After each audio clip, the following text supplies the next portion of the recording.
Hey everybody, welcome to Heartland Online. We're so excited that you are joining us for worship. My name's Eric Parks and I'm one of the teaching pastors here at Heartland. And for those of you that have been joining every week, hey, we're just glad you're here. We're back together worshiping. And for those of you that are joining for your very first time, I just want to say welcome. I'm so glad that you're spending the next little bit with us. And let me say, if you don't know much about us, if you're expecting a perfect church, we're not that, and we're certainly not perfect people, but this is what we know is that there is a God who loves us, who has a plan and a purpose for us, and we're just trying to follow him in that. And this is what I know. I believe God has a plan and a purpose for you. So we're really excited that you're with us this day. And before we get started into worship and to teaching, there's a few things that I want to catch us all up on, some news that I want to share with all of you. First, last week, this is so awesome. Last week at our Easter weekend services, there were over 115 men and women who crossed the line of faith and gave their life to Jesus. I can hear you clapping on the other side of the screen. That is absolutely unbelievable. 115 men and women chose to give their life to Jesus. They texted new life to a number on the screen. And so, look, we're so excited for those of you that made that proclamation of faith. And we want to walk with you in this journey. So this coming Monday, April 20th at 7 o'clock, we're hosting a Zoom meeting where we want to sort of equip you and tell you about your life in faith. I'm going to be on that call, and so is Steve. Now, you don't need any information. In fact, we're going to send you, those of you that texted, the Zoom link and everything you need to know for that call. I'm just asking, would you join us if you cross the line of faith? Will you step into this call? We'd really like to spend just a little bit of time with you and help you understand this next most exciting journey in your life. Now, a few other pieces of information I want you to be aware of. A few weeks ago, you heard me talk about because of your generous donations, we've been able to purchase thousands of the K95 masks, and these were for needs in Rockford. Now, these are the masks that men and women on the front lines need to stay safe. And so we've donated thousands of those into our community, but we've held back several hundred for those of you in our church who are on the front lines. So it's really simple. If you call the number or email the email address at the bottom of the screen and let us know that you need one of these masks, or maybe somebody in your family does, we'll set one aside at the office and make sure that you get one.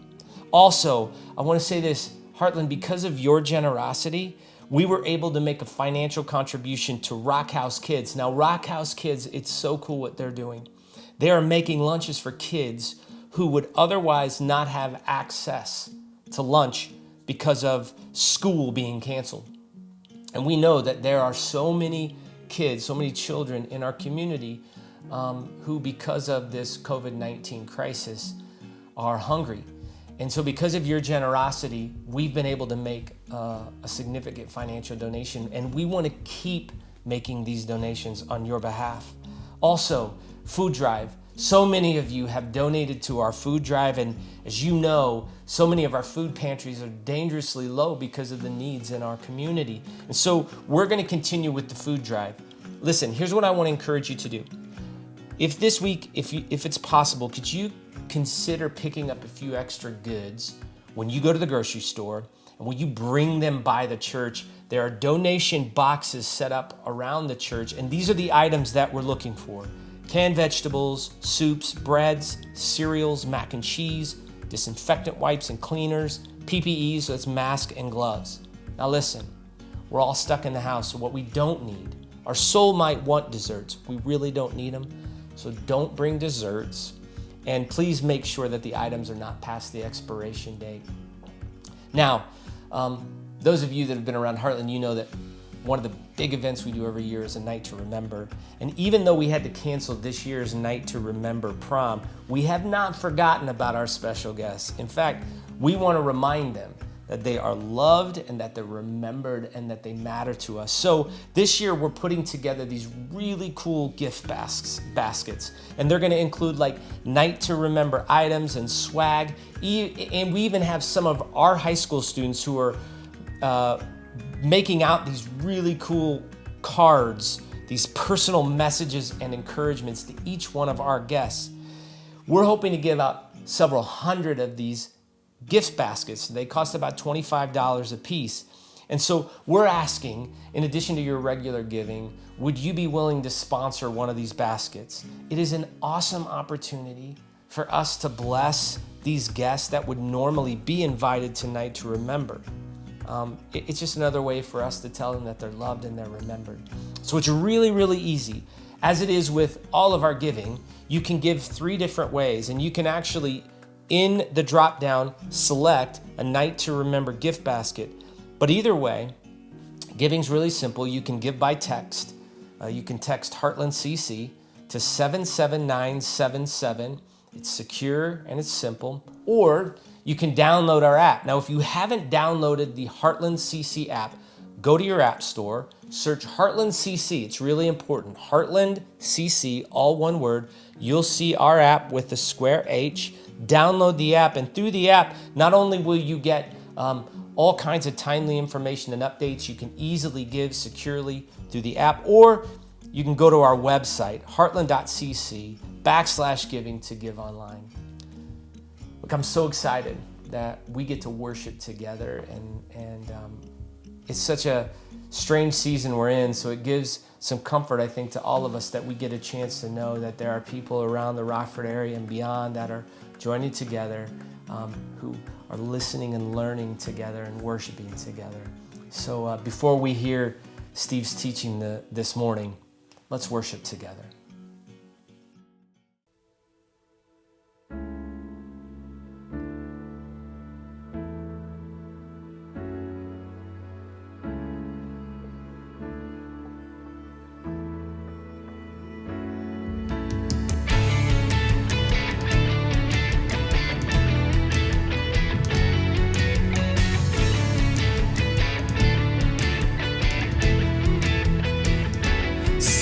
Tomb where he laid, see the stone rolled away.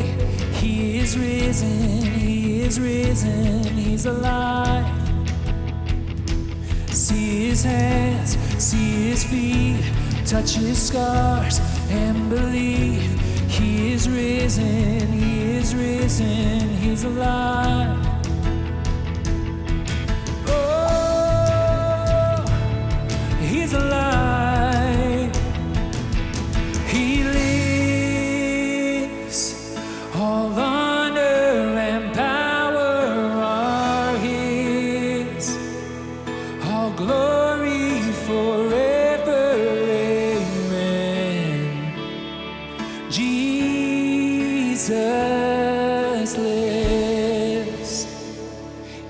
Shackles breaking free, hear the song of the redeemed.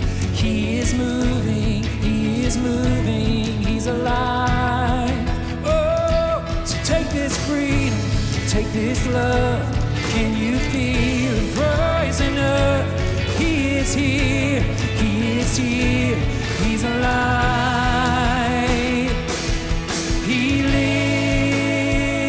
lives, all honor and power are his, all glory forever, amen. Jesus, he lives, all honor and power are his, all glory forever, amen. Jesus lives. Jesus lives. Oh, he's alive.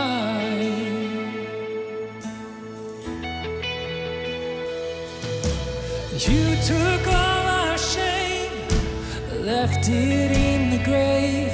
We're forgiven, we're forgiven. Work forever done, only by the blood. It is finished, is finished.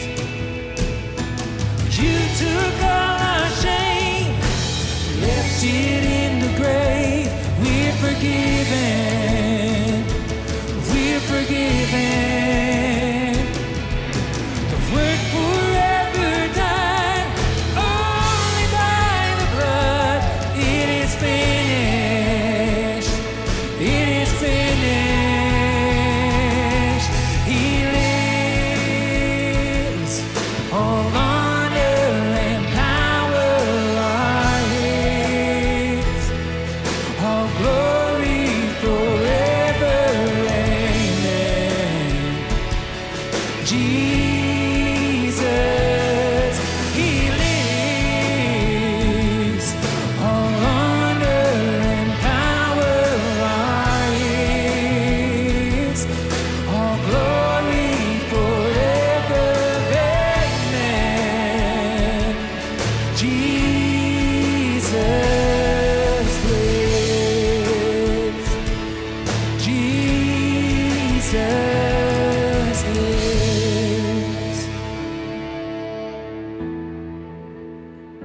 He is risen, He is risen, He's alive.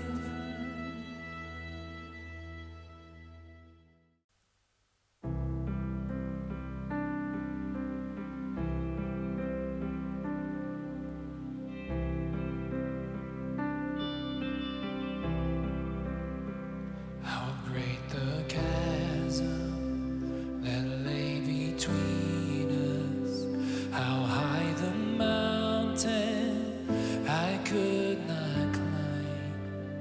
In desperation, I turned to heaven and spoke your name into the night.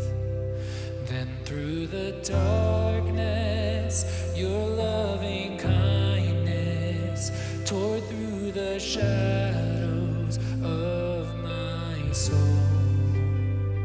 The work is finished, the end is written. Jesus Christ, my living hope. Who could imagine so great a mercy? What heart could fathom such boundless grace? The God of ages stepped down from glory to wear my sin and bear my shame. The cross has spoken, I am forgiven. The King of Kings calls me His own. Beautiful Savior, I'm yours forever. Jesus Christ, my living hope. Hallelujah, praise the one who sets me free. Hallelujah, death has lost its grip on me. You have broken every chain. There's salvation in your name, Jesus Christ, my living hope. Then came the morning that sealed the promise. Your buried body began to breathe out of the silence. The roaring lion declared the grave has no claim on me. Jesus, yours is the victory. Yeah. Hallelujah.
Hey Heartland, Steve Carter here, and first off, what an amazing Easter run. I know that we're not all together again, but before we jump into this teach on what it means to be Easter people of the resurrection, I just need to say thank you.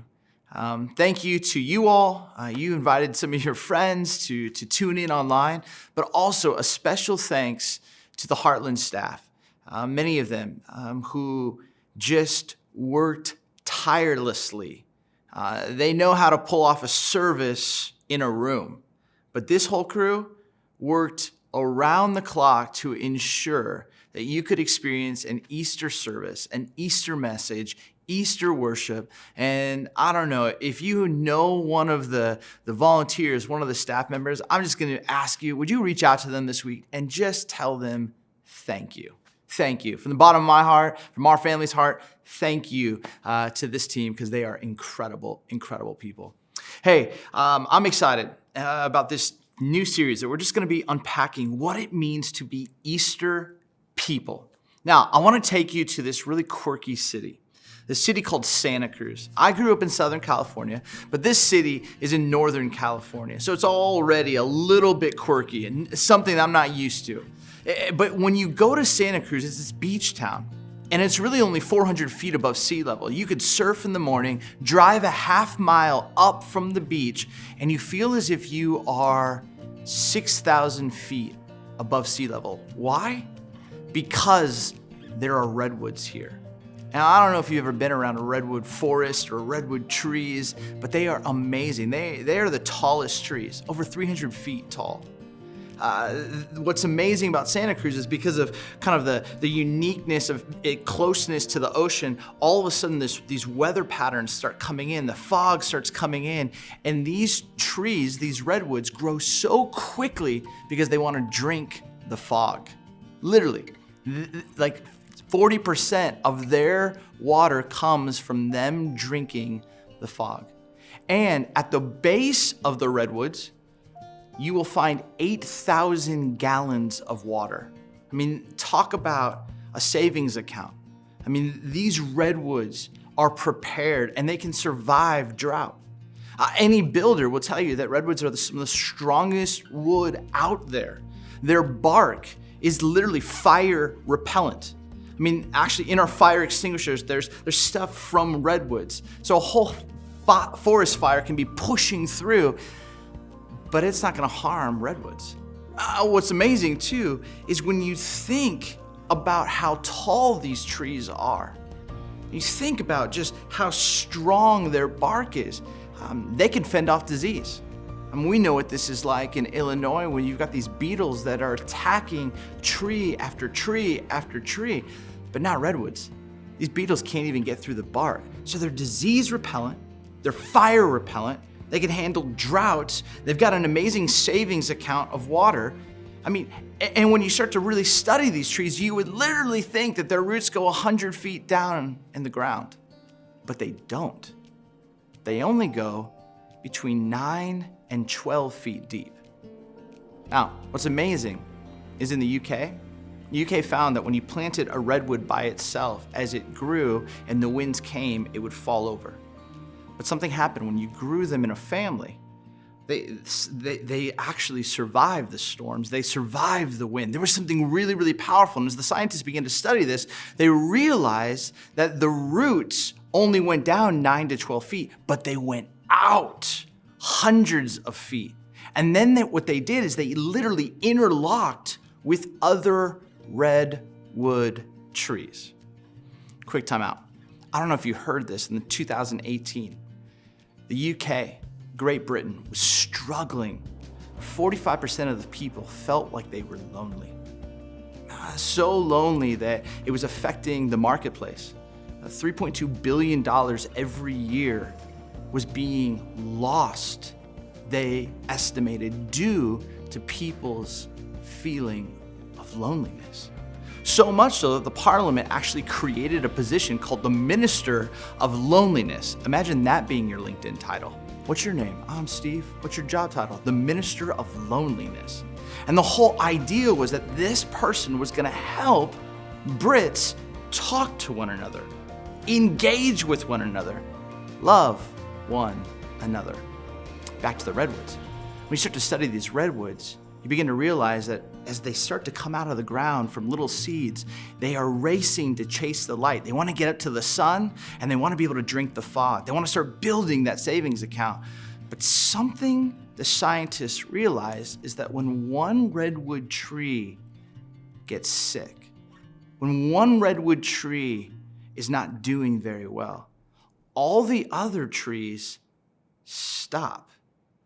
And through their roots, because their roots are literally interlocked and interconnected, these redwoods start giving nutrients to the sick tree. What these scientists begin to say is that redwoods talk to one another. And Brits don't talk to one another, but redwoods do.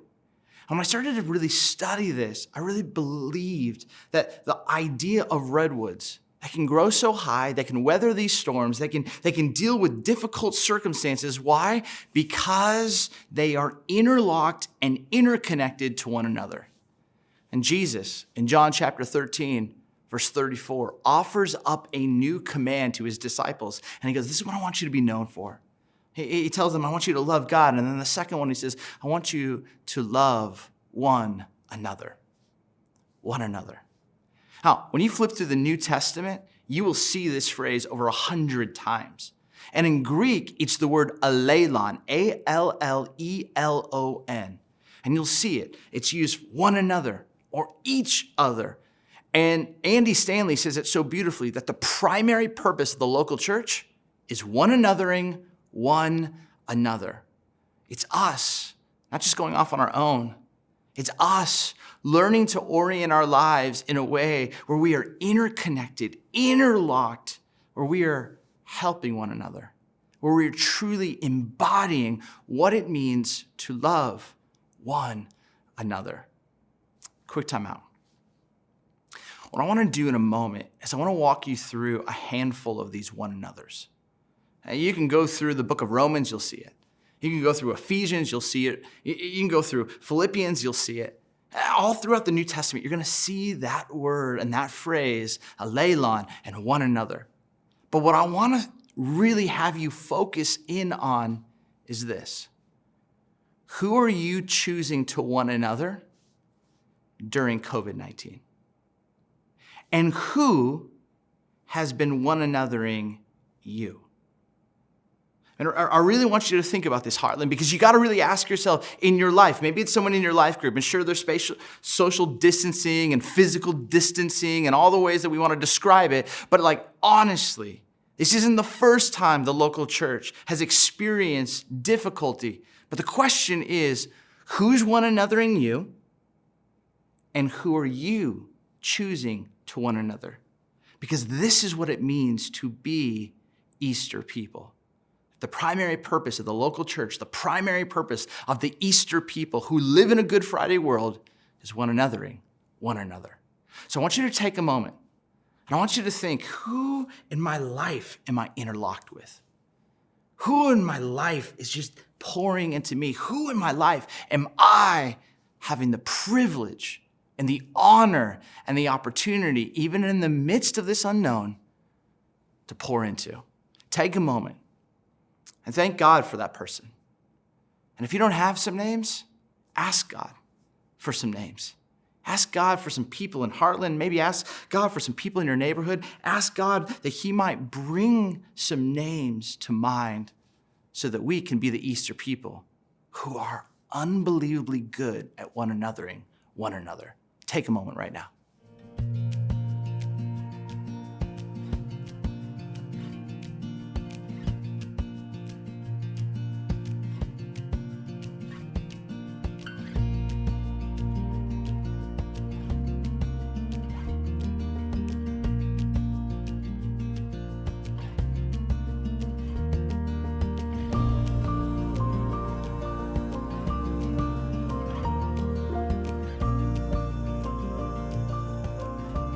Okay, so hopefully you have your names. I've got my names. I got the people in my life who are pouring into me, and I've got some people in my life that I'm choosing to pour into. And so what I want to do is we're going to look at a handful of these one another's. And I'm just going to try and break them down. And hopefully they'll just give you a sense of, even in the midst of COVID-19, how we can be the Easter people who one another. Let's start in 1 Thessalonians 5, verse 11. It says this, therefore, encourage one another and build each other up, just as in fact you are doing. So the writer here is like, hey, here's what we're supposed to do. We're supposed to give courage to another. Because that's what encourage is. Encouragement is when you see the image of God in another person and they don't always see it, but you see it and you are relentless in calling that out and showing who they were made to be. And with your words, you're helping to build them up so that they can be everything God made them to be. Who are you doing that for? Because being a part of the Easter people is to encourage one another and to build one another up. Let's go to the next verse. It says this in James 5:16. It just says, pray for one another.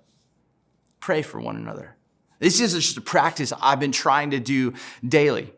It's just reach out to a few people and just let them know I'm praying for them, but then specifically ask, how can I pray for them? And I want to hear their requests. I want to hear their struggles. I want to hear if they've got family that work in the medical field or a first responder or a family member or a friend who might be sick or a family member or a friend who might be struggling with some financial hardship. I want to know that so that I can pray into that. Who are you choosing to pray for?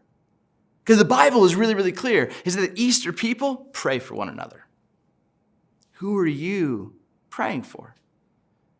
And who's praying for you? I love the Heartland staff because honestly, they're reaching out to people. And before they hang the phone up, they're asking, how can I pray for you? And they are embodying what James teaches us about how we, as the Easter people, are supposed to live. And then you continue on. Ephesians 4:32 says to be kind and compassionate to one another. I don't know about you, but I think when everything is like taking place and there's so many people in my house, at times kindness can feel like a far off, distant friend. What is kindness? Kindness is the ability to restrain how we think somebody should act or be or perform or do something. We are able to restrain our shoulds on them and instead walk with them. That's kindness. It's like we're supposed to be kind and compassionate. We should care for what they are walking through. We should learn to kind of walk in their shoes. And I think in this time, where some of our friends right now are experiencing a ton of fear, what does it mean to be kind and compassionate? When we're faced with uncertainty, what does it mean to be kind and compassionate? When you're watching people who are grieving, what does it mean to be kind and compassionate? And here's the truth. The natural tendency is for every human being in the midst of transition or a crisis to simply ask the question, what does this mean for me?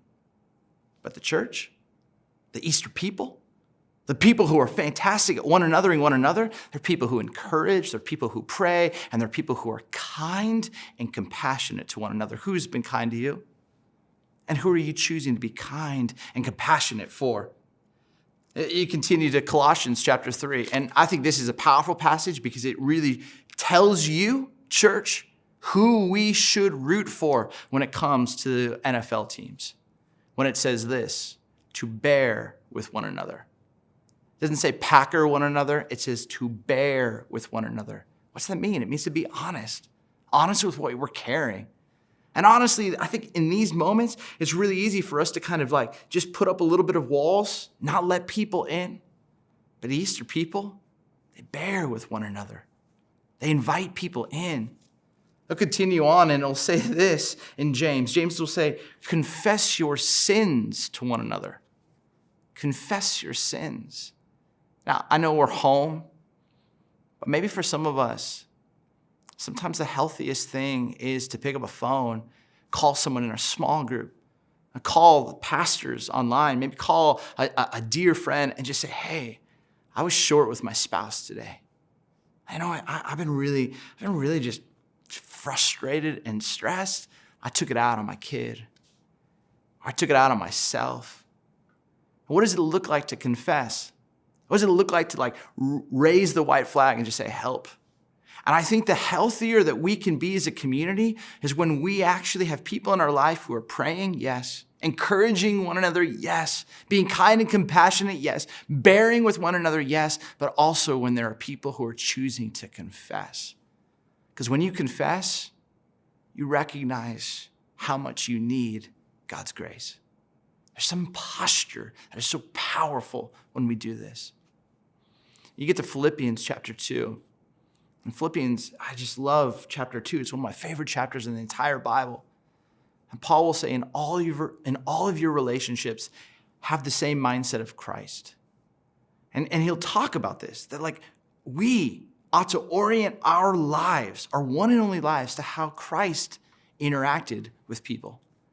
And he says, do nothing out of selfish ambition or vain conceit, but rather in humility, value alelon, one another above yourselves. And in this season, what does it look like to value someone?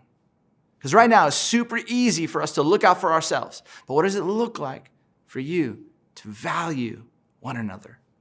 In this Heartland, in the midst of this kind of crisis, what we end up doing is we end up interlocking our stories, interlocking our beauty, interlocking our brokenness, interlocking, and truly, we get to encourage, we get to pray, we get to confess, we get to build up, we get to value, we get to bear, and truth be told, we'll come out on the other side of this stronger, more resilient than ever before.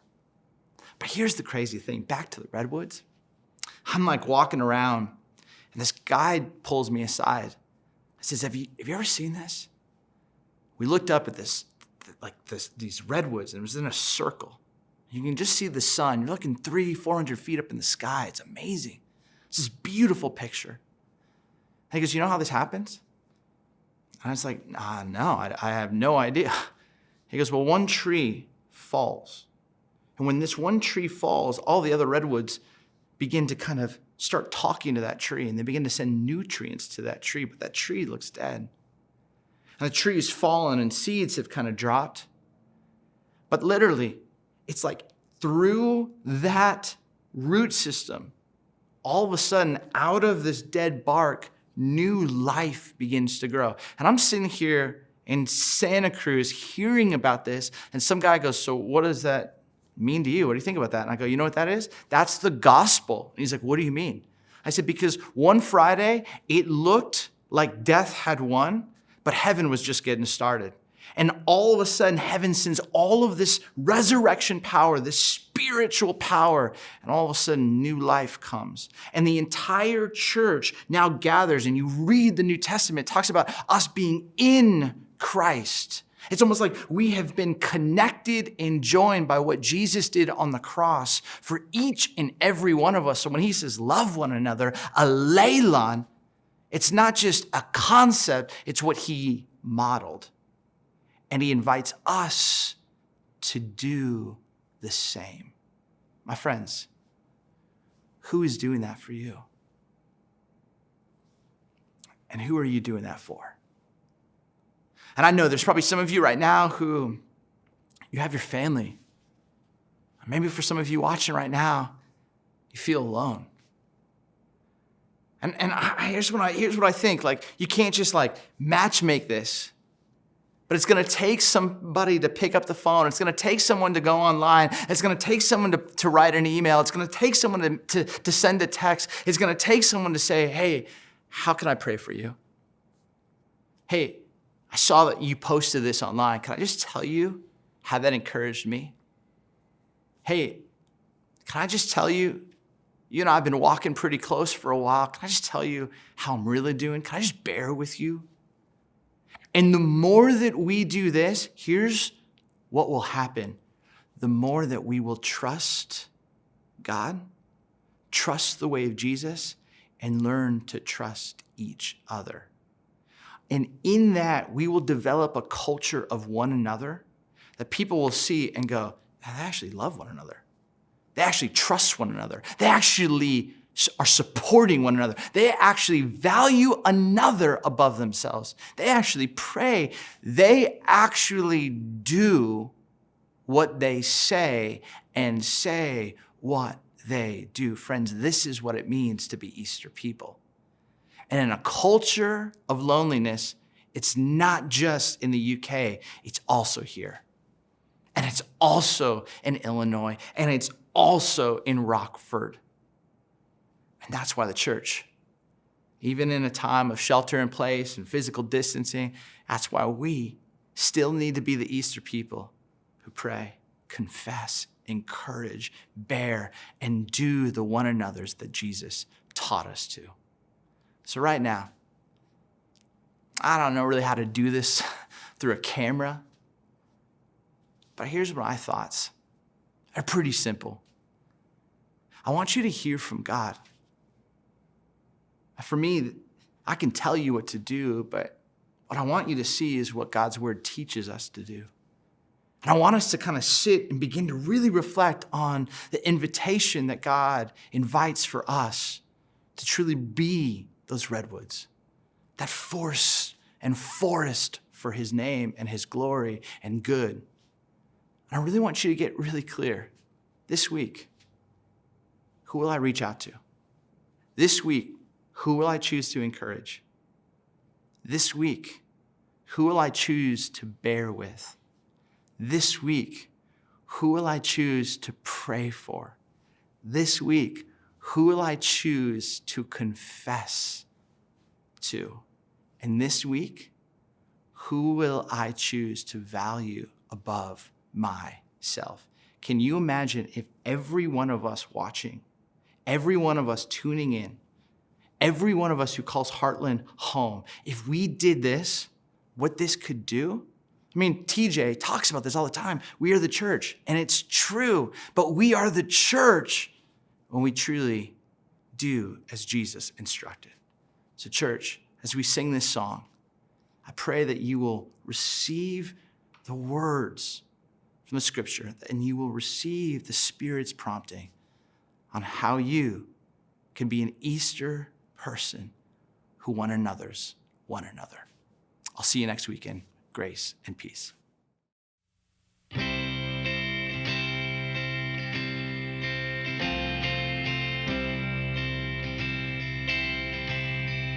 I searched the world, but it couldn't fill me. Man's empty praise, the treasures that fade are never enough. Then you came along and put me back together, and every desire is now satisfied here in your love. Oh, there's nothing better than you. There's nothing better than you. There's nothing, oh, nothing is better than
turn thrones into armies.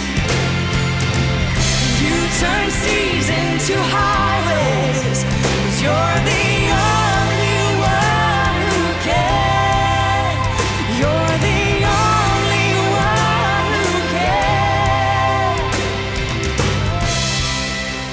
Oh, there's nothing better than you. There's nothing better than you, Lord. There's nothing. No, nothing is better than you. Oh, there's nothing better than you. There's nothing better than you, Lord. There's nothing. No, nothing is better than you. You turn graves into gardens. You turn bones into armies. And you turn seas into highways. You're the only one who can. You turn graves into gardens. And you turn bones into armies. You turn seas into highways. 'Cause you're the only one who can. Yes, you're the only one who can. You're the only one who can. Yes, you can. Yes, you can.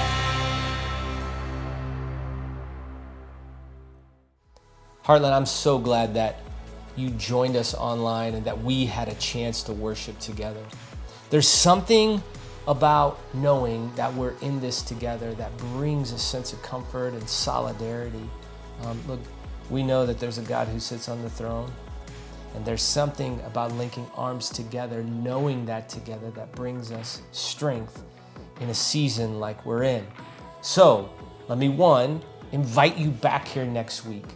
We want to see you. Sign in online. Tell us you're here. Say something to us. And two, I want to invite you to invite someone. Because remember, there's a bunch of people in our community right now who are lonely and isolated, and being a part of a community that they know they can count on. I think that's huge. So would you email the link at the bottom of the screen to someone this week and just invite them to the online experience? And then let me say, those of you that are part of this church family, if you find yourself in need this season, you got to know we're here to help. If you need any financial assistance in this season, all you have to do is email the email address at the bottom of the screen or call the offices, and we'll have one of our pastors get in touch with you. We are here to serve you. We're so grateful. We're grateful that we get to worship together, even though this is sort of strange and we could have never guessed this is how we'd have to worship in this season. I'm grateful that the technology exists that we can. So I'll be praying for you this week. I'm so grateful you were a part of this worship experience. See you next week. Have a great week, Heartland.